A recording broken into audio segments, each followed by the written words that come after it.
मधुर रेसिपीजमध्ये आपणा सर्वांचं पुन्हा एकदा खूप खूप स्वागत आहे. आज आपण अतिशय फेमस असे तिळाचे गजक बनवणार आहोत. मार्केटमध्ये वेगवेगळ्या प्रकारचे गजक अवेलेबल असतात, पण तीळ गुळाचे जे गजक असतात ते खायला खूपच स्वादिष्ट असतात. अतिशय सोप्या पद्धतीने हे तिळगुळाचे गजक कसे बनवायचे हे आज आपण पाहणार आहोत. तर वेळ न घालवता लगेचच सुरू करूयात आजची आपली रेसिपी. हे तिळगुळाचे गजक बनवण्यासाठी लागणारे साहित्य बघून घेऊया. हे गजक बनवण्यासाठी मी इथे 1 कप पांढरे तीळ घेतलेले आहे. तीळ मी व्यवस्थित क्लीन करून घेतलेले आहेत.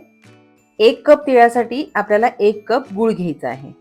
त्याचबरोबर मी इथे गार्निशिंगसाठी थोडेसे पिस्ताचे काप करून घेतलेले आहेत. पाव कप मी इथे साजूक तूप घेतलेले आहे आणि 1 चमचा इलायची पावडर घेतलेली आहे. सर्वात आधी आपण तीळ भाजून घेणार आहोत. त्यासाठी पॅन गरम करायला ठेवले आहे. पॅन गरम झालेले आहे. आपण तीळ घालून घेणार आहोत. हे तीळ आपल्याला मध्यम आचेवर व्यवस्थित भाजून घ्यायचे आहे. तीळ भाजत आहे तोपर्यंत आपण गजक बनवण्यासाठी एक भांडे तयार करून घेणार आहोत. मी अशा प्रकारच्या ट्रेला व्यवस्थित सर्व बाजूंनी साजूक तूप लावून घेतले आहे आणि त्यात मी बटर पेपरही घालून घेणार आहे, ज्यामुळे गजक इझिली अनमोल्ड होऊ शकतो. तुम्ही याऐवजी एखाद्या स्टीलच्या प्लेटचाही वापर करू शकता. तीळ भाजताना बारीक गॅसवरच ते तीळ व्यवस्थित भाजायचे आहेत. मोठ्या गॅसवर तीळ नाही भाजायचे, नाहीतर गजकमध्ये कडवटपणा येऊ शकतो. आणि आपले तीळ इथे व्यवस्थित भाजून झालेले आहे. हे पहा, तिळाचा कलरही चेंज झालेला आहे.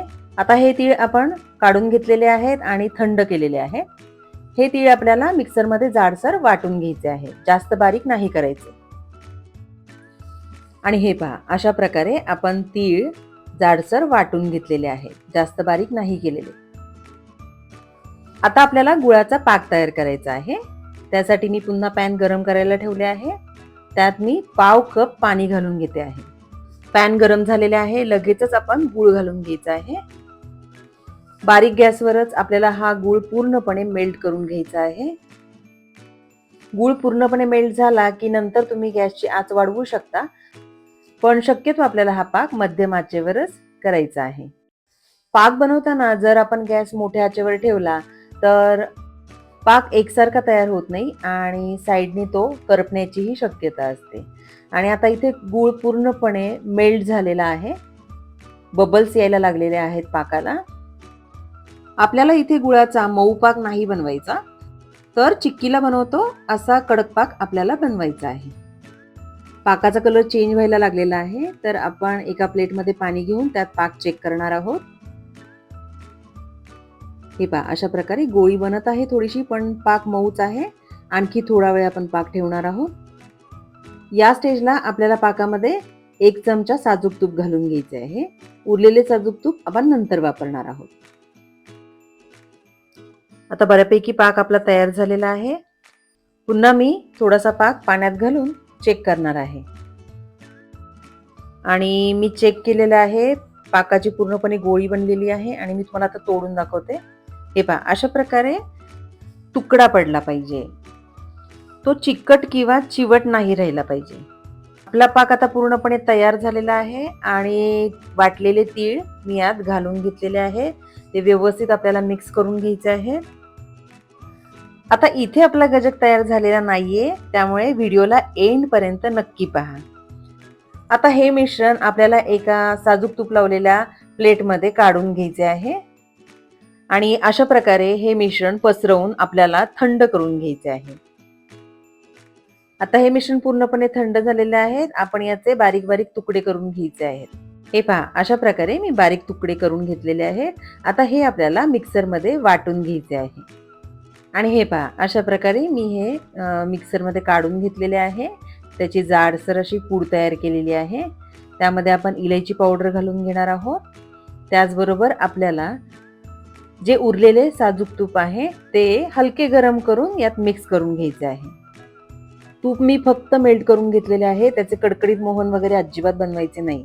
आता हे तूप आपल्याला या मिश्रणामध्ये व्यवस्थित मिक्स करून घ्यायचे आहे, ज्यामुळे आपल्याला त्याचे गजक व्यवस्थित बनवता येईल. अशा प्रकारे ते मिश्रण व्यवस्थित जमण्याची कन्सिस्टन्सी बनली पाहिजे. जर तुमचे मिश्रण जास्त ड्राय वाटत असेल तर तुम्ही थोडेसे आणखी साजूक तूप घातले तरी चालेल. आणि इथे मी मिश्रण व्यवस्थित मिक्स करून घेतलेले आहेत आणि तुम्ही बघू शकताय व्यवस्थित जमण्याची कन्सिस्टन्सी झालेली आहे. आता आपण जे साजूक तूप लावलेला ट्रे होता त्यामध्ये मी बटर पेपर घालून घेतलेला आहे आणि यात आपण हे मिश्रण घालून घ्यायचे आहे. हे मिश्रण ट्रेमध्ये सर्व बाजूंनी प्रेस करून व्यवस्थित एकसारखे आपल्याला सेट करायला ठेवायचे आहे. हाताच्या साह्याने किंवा अशा प्रकारे ग्लासच्या किंवा पेल्याच्या साह्याने आपण हे मिश्रण व्यवस्थित प्रेस करून घ्यायचे आहे, ज्यामुळे गजक व्यवस्थित वड्या पडतील आणि ते मोडणार नाही. गार्निशिंगसाठी मी इथे थोडेसे पिस्ताचे काप घालून घेते आहे. तुम्ही याऐवजी अख्खे भाजलेले तीळ किंवा वेगळे ड्रायफ्रुट्सही यूज करू शकता. थोडा वेळ आपल्याला हा गजक सेट करायला ठेवायचा आहे. आता आपला गजक सेट झालेला आहे. आपण तो ट्रेमधनं काढून घेऊया. जर तुम्ही ताटामध्ये बनवणार असाल तर डायरेक्ट तुम्ही त्याच्या वड्या पाडल्या तरी चालतील. आणि इथे बघू शकताय गजक मस्त सेट झालेला आहे. आपण त्याचे काप करून घेऊया. तुम्ही तुमच्या आवडीप्रमाणे याचे छोटे मोठे आकाराचे काप तयार करून घेऊ शकता. आणि हे पहा, कट करताना गजक इतका व्यवस्थित कट होत आहे, अजिबात त्याचे तुकडे पडत नाहीयेत. आणि हे पहा, मस्त वड्या पडलेल्या आहेत आणि मी तोडून दाखवते. एकदम खुसखुशीत असा तिळगुळाचा गजक तयार झालेला आहे. तुम्हीही अशा पद्धतीने तिळगुळाचा गजक नक्की ट्राय करून पहा आणि तुमचा गजक कसा बनला हे मला कमेंटमध्ये कळवायला अजिबात विसरू नका. जर तुम्हाला माझी ही रेसिपी आवडली असेल तर व्हिडिओला लाईक आणि शेअर करा. आणि हो, जर तुम्ही अजूनही माझ्या चॅनेलला सबस्क्राईब केलेलं नसेल तर प्लीज सबस्क्राईब बटन प्रेस करा आणि त्याचबरोबर बेल आयकॉन प्रेस करायलाही विसरू नका, ज्यामुळे माझ्या नवीन रेसिपीजचे नोटिफिकेशन तुम्हाला मिळतील आणि माझे नवीन रेसिपीज तुमच्याकडून मिस होणार नाहीत.